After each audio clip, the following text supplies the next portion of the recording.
Kitalo nnyo, kitalo ddala, amawulire si malungi olw'okubeera nti famire yatemuddwa.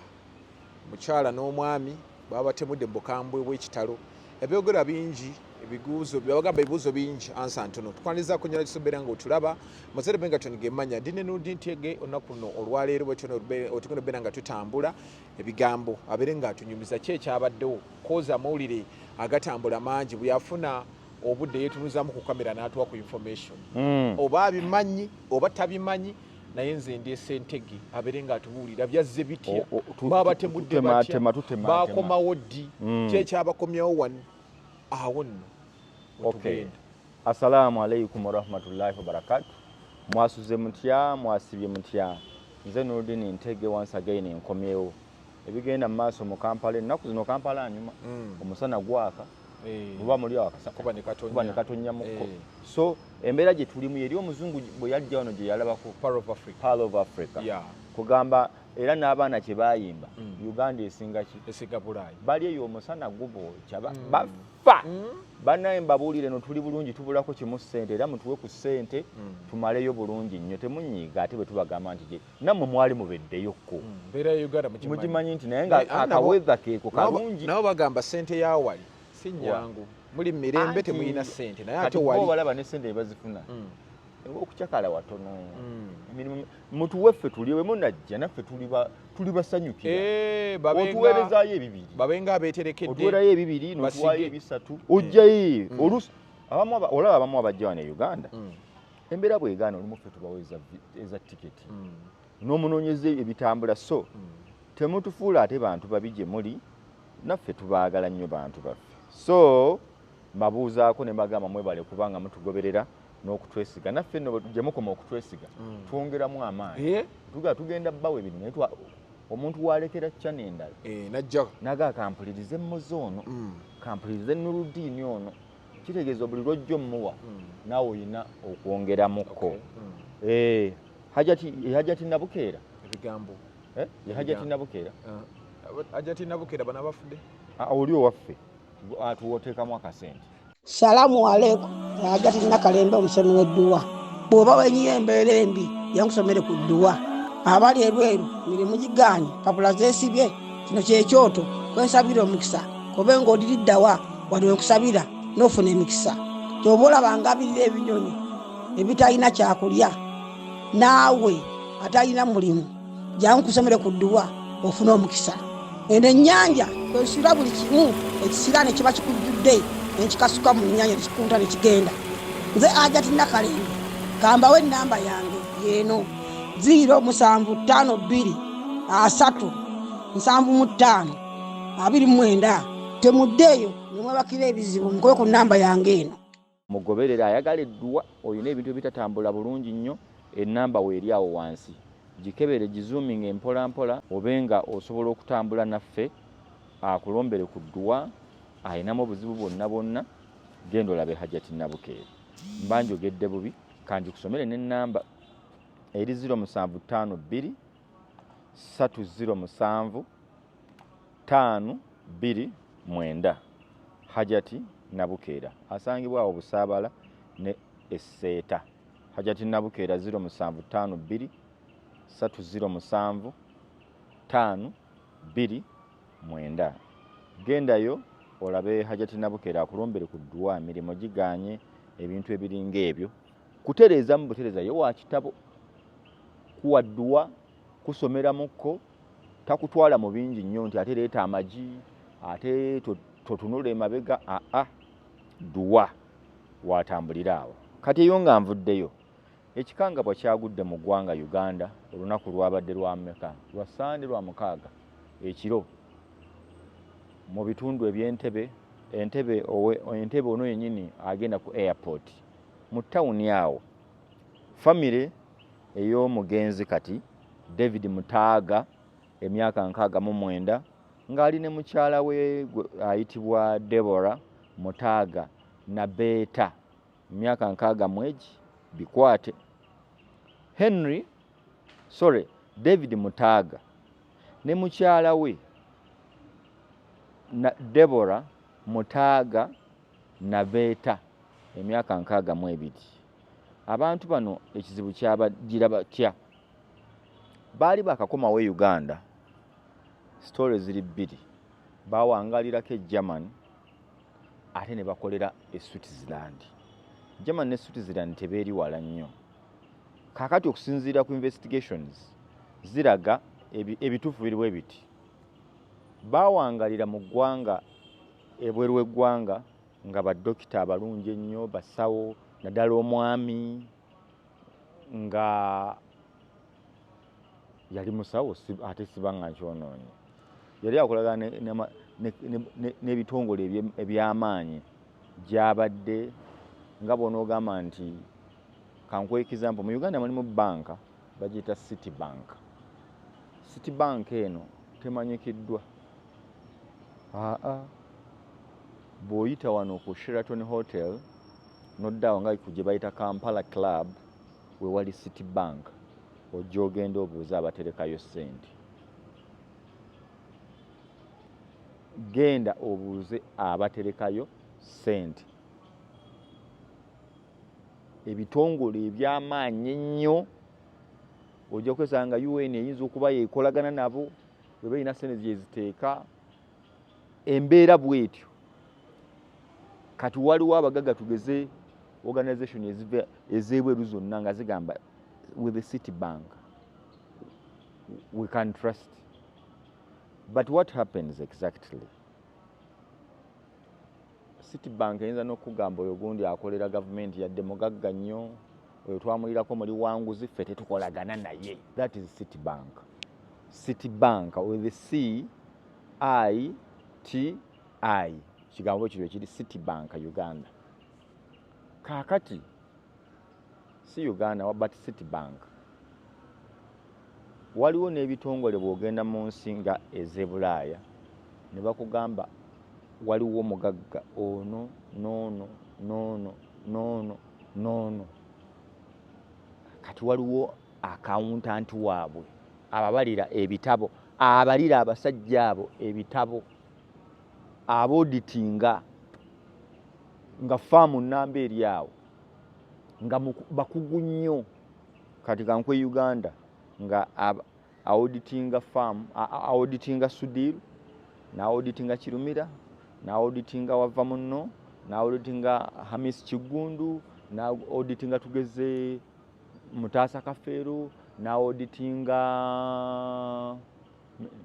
nkugerezayo ku bantu abali, na auditinga Mama Fina temukiwakanya, na auditinga Mama Fina, na auditinga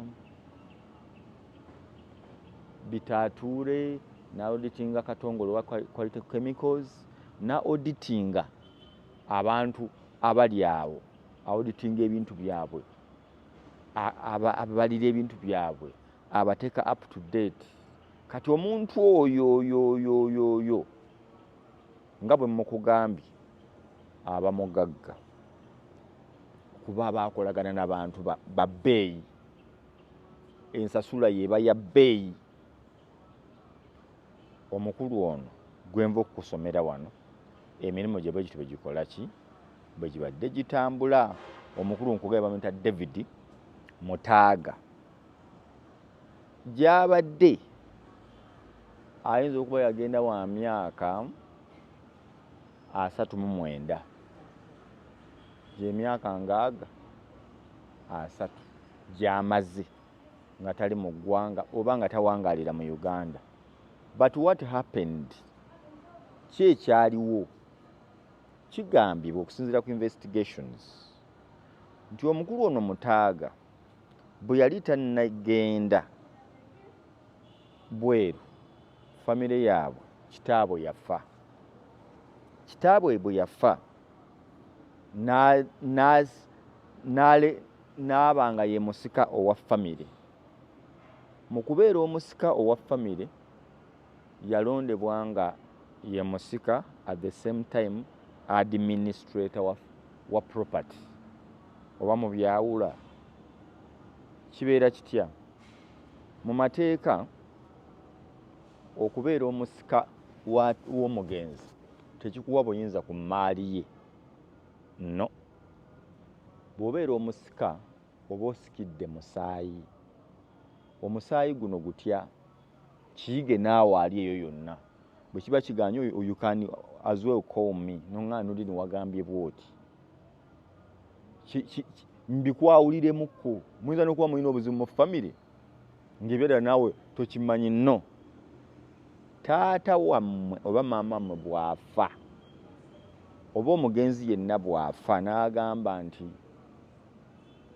Ntege Nurdin ye musika wange mu mateeka ga Uganda n'ag'ensi aba takuwadde buyinza ku mmaali ye. Obusika butegeeza nti nga mu Buganda kantunulire Buganda nti gwe musika w'omugenzi otya. Olumbe mu musaayi osikidde omusaayi gwe mu mirimu gye yandibadde akola ku nsi, emirimu egimu gye yandibadde asigala akola ku nsi egivunaanyizibwa ku musaayi gwe gitya. Nti famire yammwe erina olumbe ogendayo nga taata owa famire eno eyo nti okusinziira ku taata olwo omusika gw'ojja mu kiti ekyo. Ani musika gundi olujja olwo ne bakuwa endala.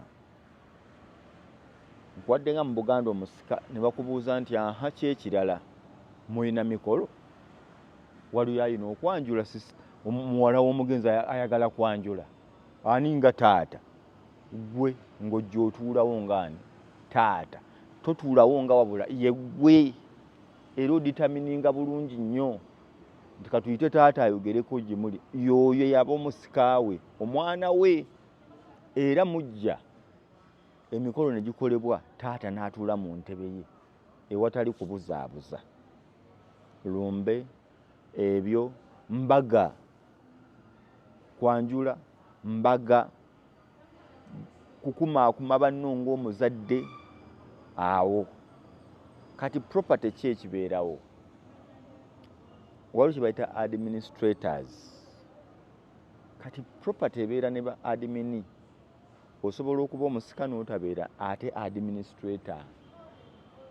Omugenzi alina emikisa ebiri, ayinza okugamba Nurdin gwe musika ate era gwe admini nkugasseeko oba ne gundi. Oba omugenzi ayinza okufa n'agamba Nurdin ye musika mu mateeka tekikuwa ne bwaba tekikuwa buyinza nti gwa automatically gwa atwala emmaali y'omugenzi gwagikulira nno. Era bwe mugenda ewa administrator general, administrator's office, administrator general's office, bwe mutuukayo agamba muleete ebikwata ku mugenzi, yafa ddi, baluwa ki, national ID, proof eraga nti mwe baana be, waliwo okuddaame biki biki ng'abagambo ke. Kati ku mmaali gye yaleka baani be mugamba be babeera ba administrator? Mmwe abaana mmwe bw'aba alina n'abakyala ne babeerawo ne mwerondamu ne mugamba Nurdin ye musika naye ate tulonze Hashim ne Hasinati babeera ba administrator baffe. N'ebyo sigenda bigenda mu nnyo. Bw'oba oyagala obbimanya nnyo you can WhatsApp me ne nkuwa n'ebirala gy'oyinza obbisomera. Ennamba weeri awo ya Nurdin Ntege ku 070 55 85 63. Sigamba nti nze mumanyi asembayo, aye sigamba nti byenjogedde biri 10 ku 10 naye at least biri 95% correct and true. 95% correct and true. Osobola obyesigamako. Kati what happened? Omukulu David Mutaaga ye yali omusika at the same time nekitwalibwa nti ne property era yagivunaanyizibwako. Kigambibwa Mutaaga ono bw'amala okuba omusika ebintu yabyezza ebya family.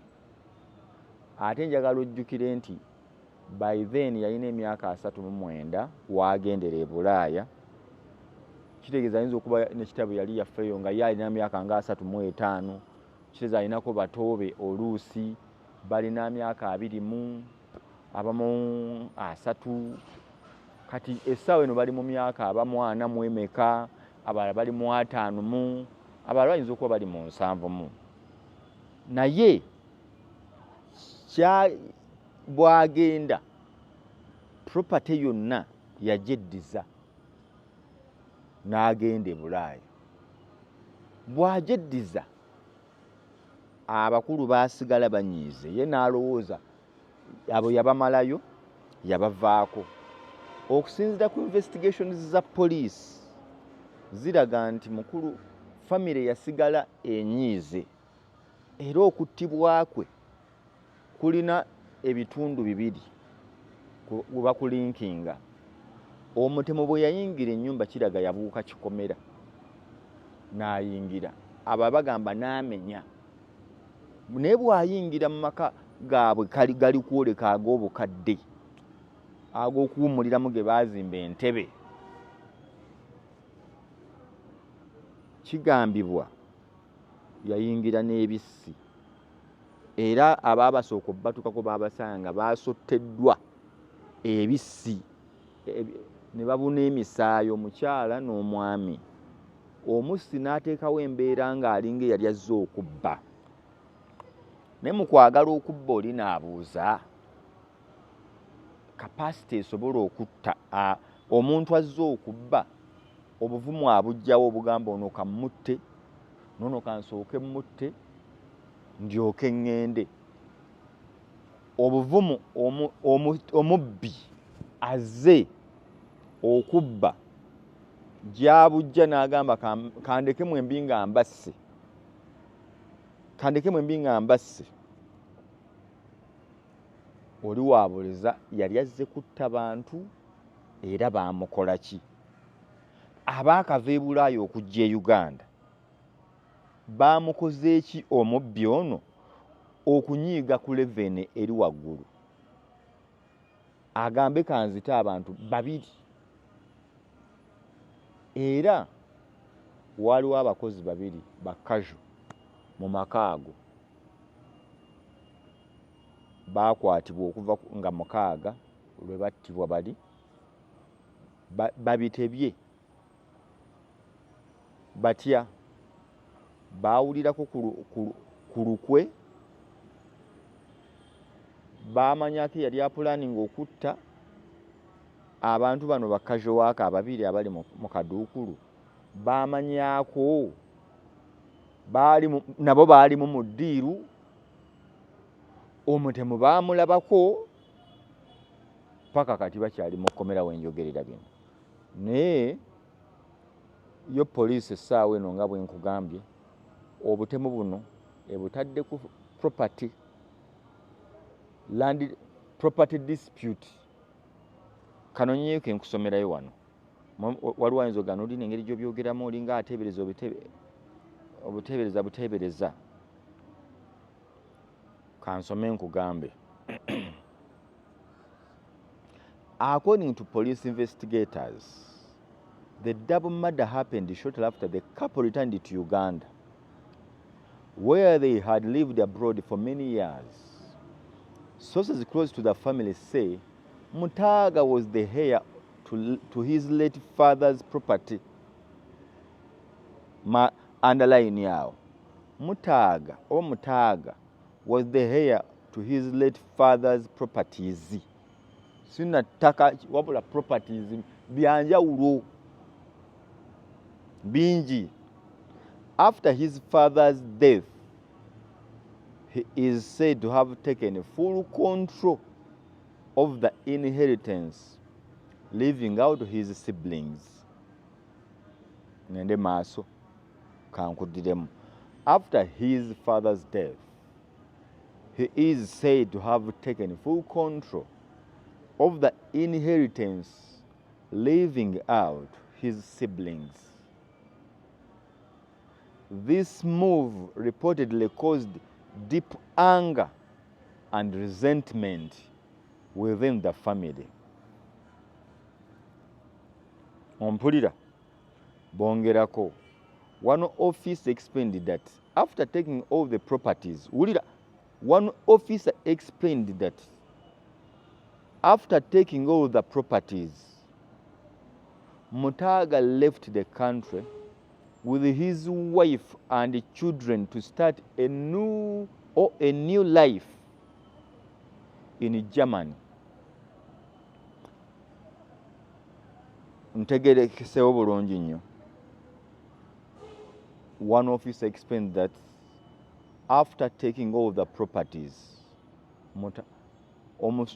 officer wa poliisi omu annyonnyola nti ku bujulizi obuvudde mu famire bugamba nti Mutaaga bw'amala okwezza ebyobusika byonna, emmaali y'omugenzi yonna eya kitaabwe, ye lwaki siddayo waggulu byonna ne mbinyonnyola, waliwo omuntu wange gwe obitegedde ne waliwo abatabitegedde.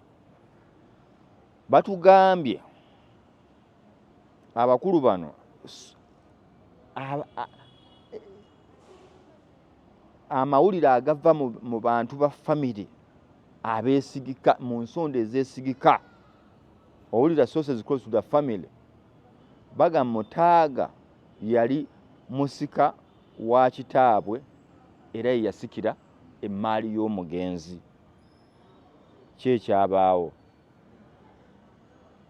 kitaawe bwe yamala okufa n'akakasa nti bwe kiri aziikiddwa olumbe luwedde, bannangiridde nze musika, Mutaaga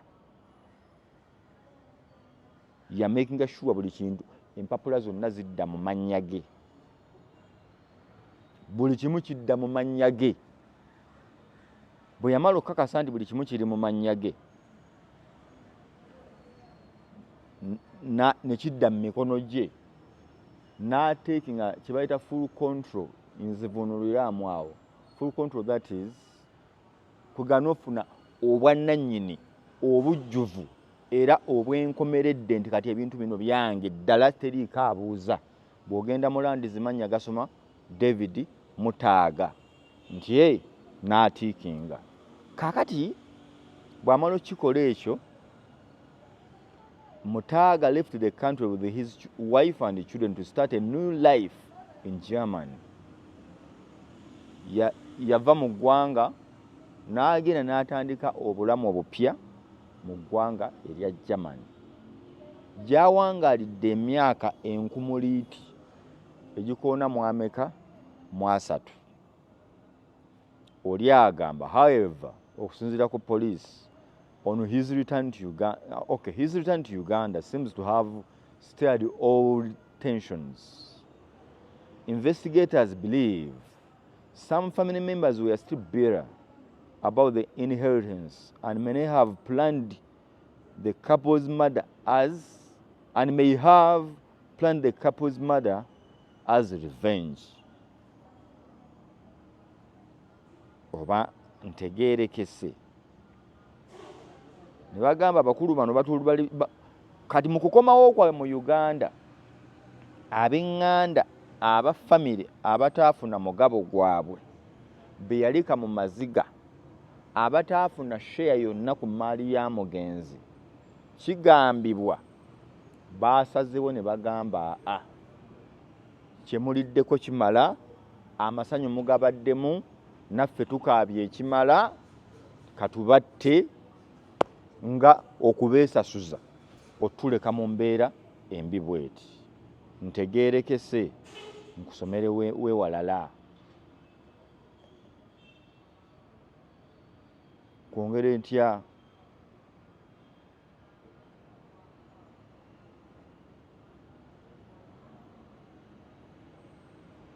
byonna ne bw'osoma peegi ki ne bwe nagenze ku poliisi Entebbe baŋŋambye ekintu kye kimu nti obubbi mwe buli, omutemu yajja ayinza okuba yajja alaga nga yajja okubba emmaali, naye sources zonna zibalinkinga ku famire nti omugenzi bw'amala okusikira emmaali n'akola ebyetaagisa byonna, emmaali nedda mu mannya ge, yalinnya bulinnyi nga yenna amukubira amubuuza nti bannange omugabo gwaffe guli ludda, waamubuuza kimu ggwe musika. ne beetoolola ne bagenda mu kooti ne bagenda ku poliisi gwe bawaabira taliiwo ate empapula zisoma ye ne babagamba mwakola ensobi obutajja nga omufu yaakafa. Kitegeeza ki? Singa kitammwe aba afudde awo kansooke nkikomye awo. Kitegeeza ki? Njagala tusome ffenna kyenagambye biri kansooke mbikomye wali. Singa omanye enkuba yatonye Uganda obudde bunnyoga ninga ali mu winter munsaasire era bwe mulaba sinyumye temunyiiga nnyo bagenzi beitu si kyekigendererwa. Munda nyambadde essaati ennungi okufa naye akayowo kangi bulala so temunkwata ensobi. Essaati mweri nnungi ya denim naye akayowo kalimu kakambwemu enkuba yakakya mu kibuga Kampala n'emirirwano etonyedde essaawa ng'emu 1 hour ate nga ne ku makya badde yatonye.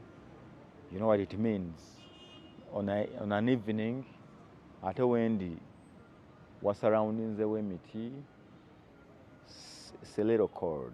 So bwe mba sibanyumidde you forgive me. Yeah. Mwongere okusubscribinga, mwongere okusharinga, musobola n'okuwa endowooza zammwe mu comment bwe mubiraba bwe mubiwulira. Nakugambye amateeka gagamba ki? Omugenzi singa aba afudde ba beneficiary b'emmaali buli mwana w'omugenzi avunaanyizibwa okufuna ku mmaali singa omugenzi aba teyalaama. Bayita abaana bonna bazaala administrator n'atemaatema okusinziira ku mateeka bitambulira olumu mu percentage ne bagamba alese abaana bameka, baliwo abali mu ki, alese abakyala bameka, nkyоkke abarecognizinga tabarecognizinga. Okiwulira? Ayinza okufa nga talese na musika, ayinza okufa nga talese musika. Famire ne mwetuula ne mugamba okusinziira ku ffe tulonze Ntege Nuruddin gwaba asikira kitaffe nti ne mussaako omukono. Teri babalondera abaana mwe muyina omukisa okujjako nga babbebi ne muyina omukisa ogugamba okusinziira ffe nga bwe tulabye ebibeera eri mu lumbe ne mwerondera omusika wammwe. Nawulirako ne famire ezimu nga zisika omuguwa nti omugenzi yaleka alonze omusika, abaana ne bagamba kikafu oyo tayinza, mubbi nnyo toyinza kutusikira. Era nyinako n'olumbe lwe naliko ne ndabako famire emu ng'erina gweteebereza ne bagamba oyo n'amala muzeeyi n'amala akola ensobi n'amubanga gwe yatuwadde. Baali balaba ateetera nnyo naye ne bagamba asaaga ekirungi ye yafudde ffe tatusikira, ffe tajja tusikira. Nalaba ekizibu ekyali mu lumbe wali nga ttiimu zaatudde dde obukuukuulu waagirira tugenda kusituka tubagambe ffe tuganye. But omuzeeyi yali mugezi nnyo teyamuwa busika.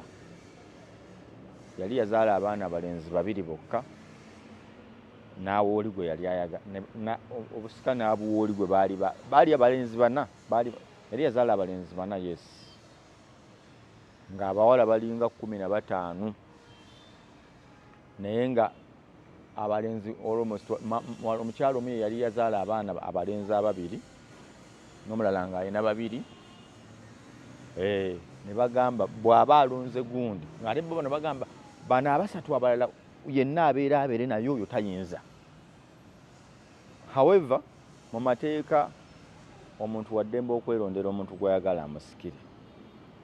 Naye era ekirala mulimu ekirala ekigambibwa nti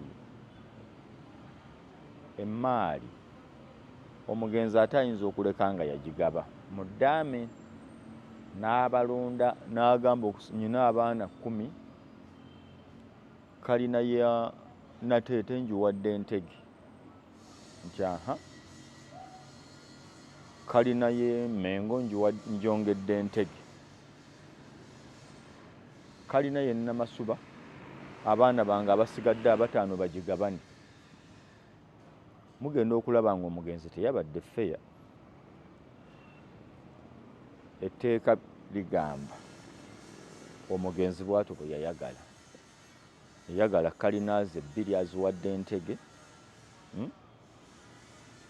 emmwe abasigadde omukaaga mugabane kalina emu ziri ebbiri yaziwa oli oba yali yeeyisa bulungi oba yali amwagala nnyo okusiima kw'omugenzi bwe kutyo bwe kwali mwe muva ekigambo kibayita nti eddaame baliyita will y'omugenzi gwe kikyuse mu Luganda bakivunula batya will. Can you define the word will? W-I-L-L. W-I-L-L. Will. Omugenzi bw'atyo kitegeeza okwagala. My will. Okwagala kwange. My will. Era omutesitesi w'okufa emmaali agamba nti omugenzi ono akola emmaali nga yiye.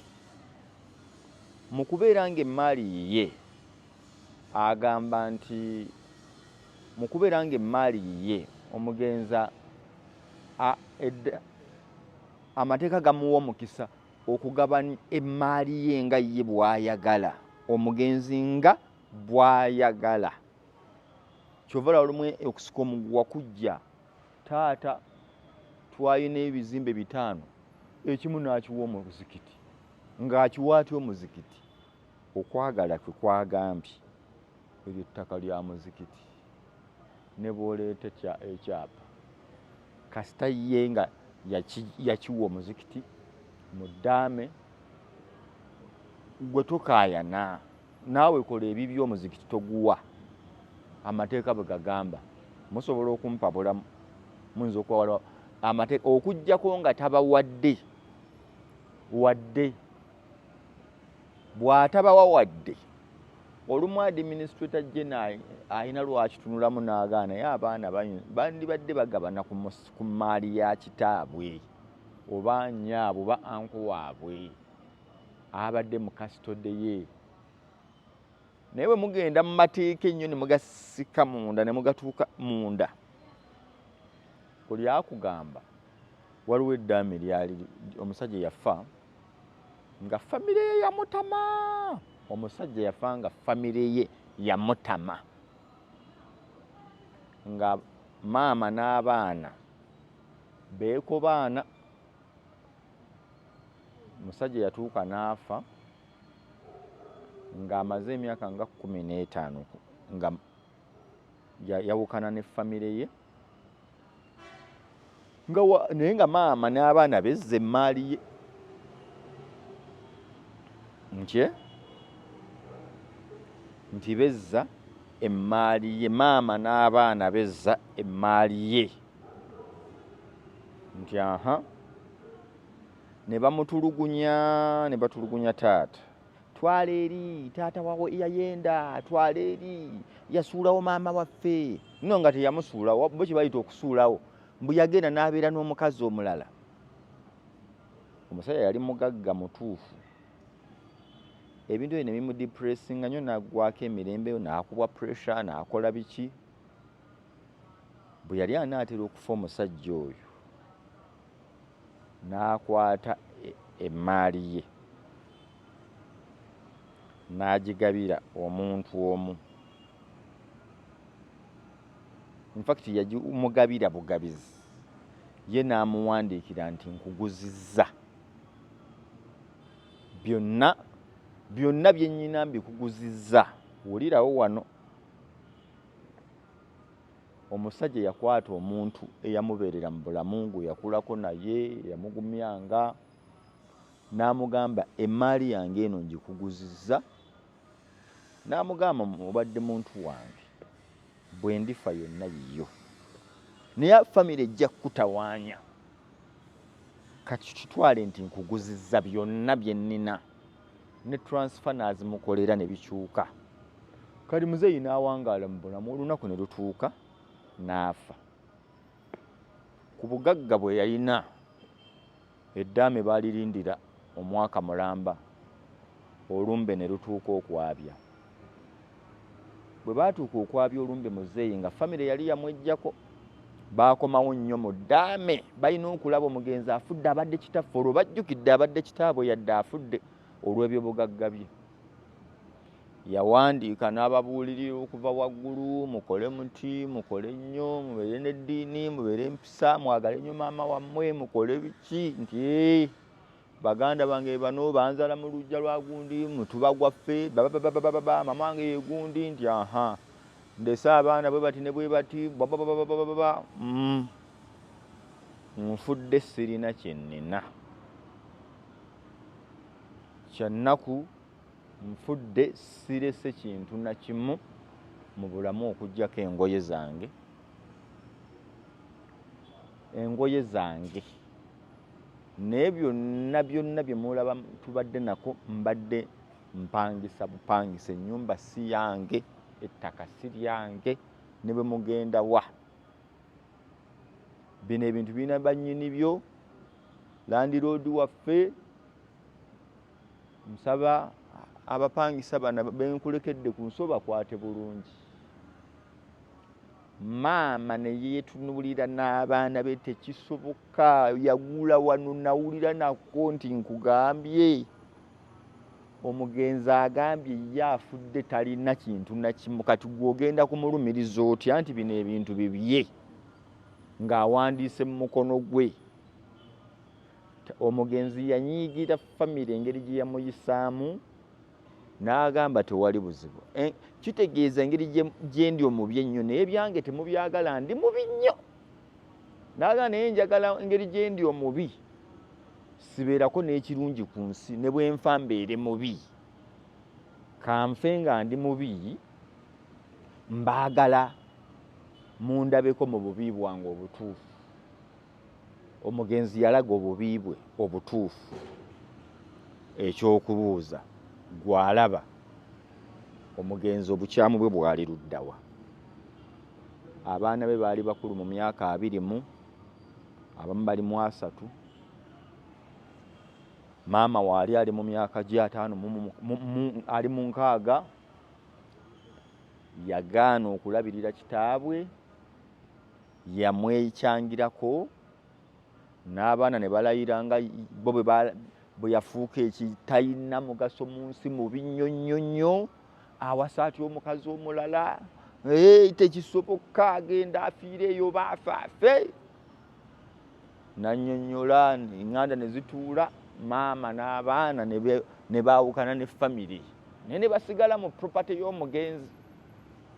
Mugenzi n'agamba tewali buzibu, kambeere mu bulamu buno, saagala butuuke ate n'akikola, njagala mmwe gwandaba eyo, mpa ku magezi.